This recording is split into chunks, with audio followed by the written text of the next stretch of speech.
ಒಂದಾನೊಂದು ಕಾಲದಲ್ಲಿ ಕಾಡಿನಲ್ಲಿ ಎಲ್ಲಾ ಪ್ರಾಣಿಗಳು ಸಂತೋಷವಾಗಿ ಬಾಳುತ್ತಿದ್ದವು. ಆದ್ರೆ ಒಂದು ದಿನ ಅಲ್ಲಿಯ ಮೊಲ ತುಂಬಾ ಜಂಬದಿಂದ ಹೇಳಿಕೊಳ್ಳಲಾರಂಭಿಸಿತು. ನಾನೇ ಈ ಅರಣ್ಯದಲ್ಲಿ ಅತಿ ವೇಗವಾಗಿ ಓಡುವ ಪ್ರಾಣಿ. ಇಲ್ಲಿ ಯಾರೂ ನನ್ನ ಜೊತೆ ಓಡೋಕೆ ಲಾಯಕ್ಕಿಲ್ಲ ಎಂದು ಹೇಳಿಕೊಳ್ಳುತ್ತಿತ್ತು.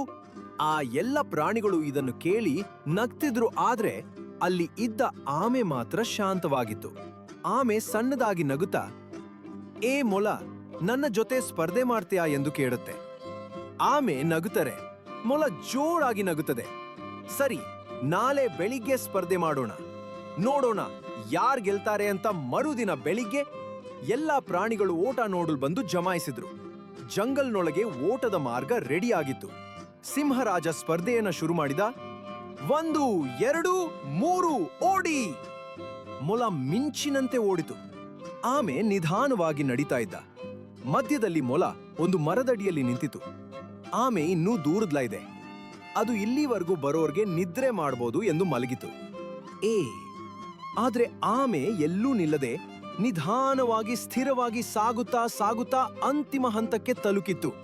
ಮೊಲ ಎದ್ದು ಕಣ್ಣು ಬಿಟ್ಟಾಗ, ಅಯ್ಯೋ, ನಾನಿನ್ನೂ ಗೆದ್ದಿಲ್ಲವಾ?